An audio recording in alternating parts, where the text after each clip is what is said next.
For today's vlog mga kumartes, ayan, recognition ni Kurt at meron tayong patiket dahil yung mga seats natin, ayan, may number para hindi na tayo maligaw. So, syempre, nakapag-ayos naman ng kauntian si Mami Loy. Syempre, yan, from TikTok lang yan mga kumartes. So, ang ating damit, pati ating mga accessories, sa TikTok ko lang yan nabili, pati yung ating pants. So, syempre, hindi tayo mag-chuchu, baka mag-trending din tayo. Charot. Damit ko pala is from Lovito. Ilalagay ko na lang yung link dyan sa comment section. So, magaganda nga ang damit sa Lovito mga kumartes kasi hindi mainit sa katawan. Siyempre, ihahatid tayo ng ating Mercedes. At ayan, yung ating sapa nga pala, from TikTok nga lang din yan. Wala pa yung 100.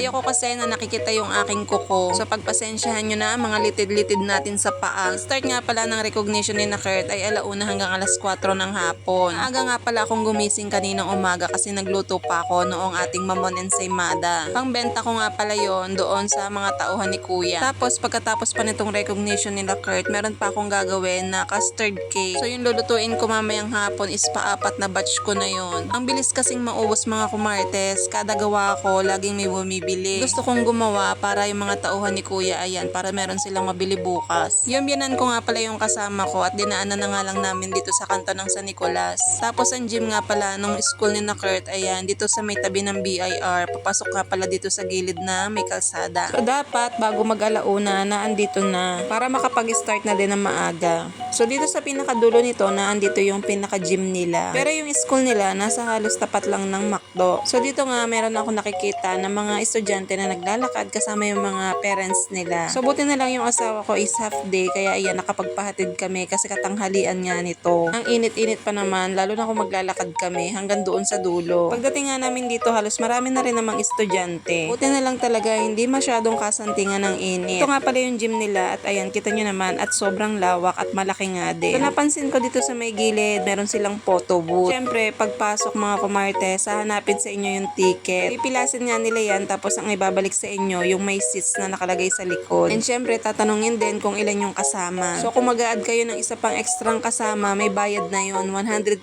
pesos. So hindi kasi pwedeng magdami. Tapos siguro dito sa unahan yung mga hindi pa nakakapagbayad is pwede pa kaya hinahanap siguro yung mga pangalan. Minsan kasi mga kumartes merong mga magulang na hindi kasama sa GC. So yung mga information syempre hindi nila nababasa. So dito nga sa photo booth meron niyang bayad. Sabi ko nga kay inay magpa-picture kami para meron kaming remembrance. So 100 pesos lang naman yung bayad dito. At ayan, aantayin mo lang din naman na ma-print tapos pwede mo na din kuhanin. So syempre kaming tatlo na yung nagpakuha para sulit naman yung 100. Umaga pa naman to mga kumartes, mag-alauna pa lang naman to ng hapon. Inantay lang naman namin ng ilang minuto at maya-maya ibinigay na din naman sa amin yung picture namin. So ito ibibigay ko na lang to kay inay para meron siyang remembrance. At dahil wala nga pala akong electric pan, mga kumartes, yung maliit, naram na lang namin yung kay Kyler. So, order na pala ako ng ganyan na mini fan. Para pala pag kami okasyon na ganito is may meron tayong madadala, hindi na tayo magpapaypay. Pero dito naman sa gym nila Kurt, hindi naman ganun kainit. Napasok naman yung hangin. Syempre, open area naman to. Syempre, yung singaw ng init ng kalsada is ramdam mo pa din. Dito nga, hahanapin na ni Kurt kung nasaan yung kanyang seat. Kasi kahit sila, meron ding seat number. Para pagtawag sa stage mamaya, isunod-sunod yung kanilang pangalan. Nakita din naman ako ni Teacher Joe at ayan, inassist nga kami kung saan nga pala ang upuan namin. So yung kada upuan ay may number na po kaya hindi kayo pwede kung saan-saan uupo lang dyan. So ganun talaga. Kaya kapag kami naghanap ng upuan nila at nakaupo kayo, kailangan kayong umalis. So medyo mainit nga kaya ayan, itong tubig dadalhin ko nga pala kay Kurt para meron siyang maiinom mamaya. Kasi panigurado yung program is mamaya pa matatapos. Ang mga nandito nga pala grade 7 hanggang grade 9. Tapos grade 11. Yung grade 10 at saka grade 12, graduation nila naman mamayang hapon. Kaya hindi sila kasama sa program. Yung recognition nila kasama na din doon sa kanilang pag-graduate mamaya. So medyo madami rin section sila mga kumartes. Pero kada section naman, kakaunti lang sila. Mag-uumpisa na nga pala nito at yung kaklase nga pala ni Kurt ang maglilid ng prayer at kakanta nga pala siya at pakinggan nga pala natin kung paano siya kumanta.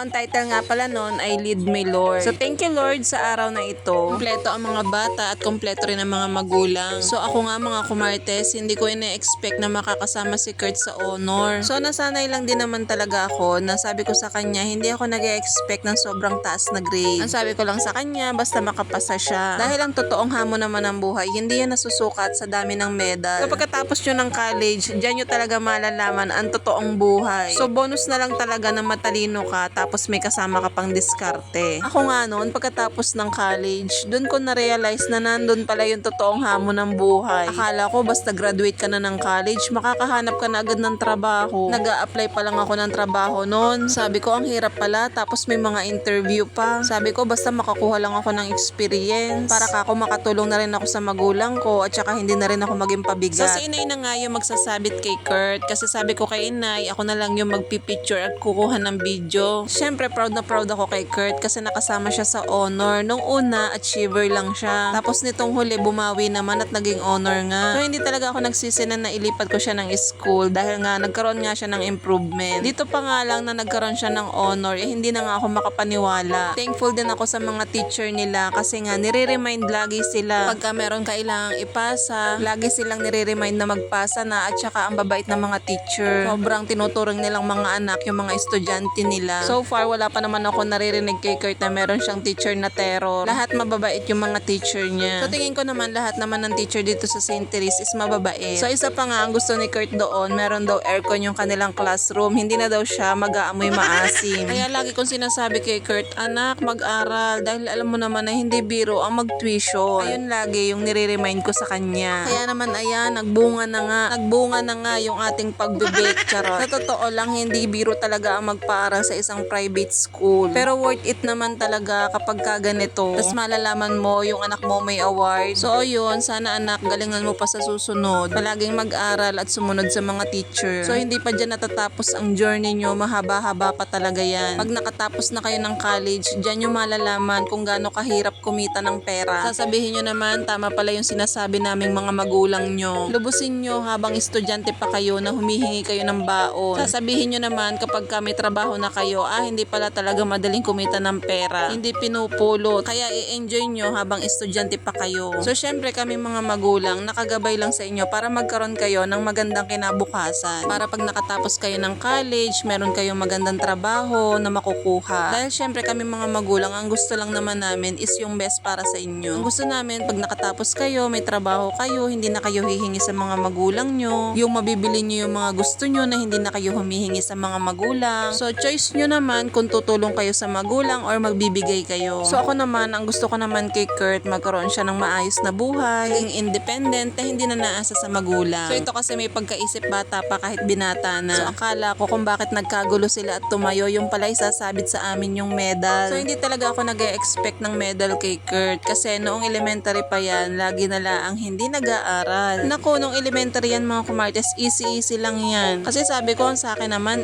basta makapasa. Kasi nasa isip ko naman ang totoong challenge talaga nito kapag ka nakapagtapos na sila ng pag-aaral. So kahit hindi ka nakapagtapos ng pag-aaral, basta may diskarte ka, walang imposible. So sa mga mag-aaral dyan na napapaaral kayo ng mga magulang nyo, swerte kayo, kaya pagbutihin nyo pa ang pag-aaral nyo. Natapos na nga yung program at ayan, magpipicture na nga sila. So syempre medyo emotional din kasi hindi na nila advisor si Teacher Joe at iba na nga yung susunod nilang advisor sa next school year. Pero for sure naman ako na mabait din yung magiging teacher nila sa susunod. Naging pangalawang nanay na nga nila si Teacher Joe at panigurado mamimiss din ni Teacher Joe yung mga estudyante niya. Kaya nung natapos nga itong program nagpa-picture nga sila. Syempre 2 months silang hindi magpapangipangita at 2 months din akong makakatipid sa tuition, charis. At syempre sa baon na din. Kahit papano makakapahinga tayo ng 2 buwan. Sabi ko nga kay Kurt ay lumapit nga kay Teacher Joe at magpakuha nga silang 2 ng picture. Dito nga hindi nga maiwasan din ng mga estudyante na maiyak. At syempre pati si Teacher Joe naiyak na nga rin. Paano ba naman kinakantsawa ng mga estudyante niya? Sabi kanina iiyak na yan. O kaya naman ayan si Teacher Joe napaiyak na nga din. So, pagkatapos nitong program na to, ang kasunod naman ay yung grade 10 at saka grade 12. Sila naman kasi gagraduate naman sila. Labas nga namin, nakita namin yung kumpare ng asawa ko. Ayan, si Boss JR kasi gagraduate din yung kanyang anak. So meron na din siyang paaaralin na college next year. So ayan, congrats nga pala sa inyong mag-asawa. Meron na kayong college next year. Syempre, totoong hamon na talaga yun ng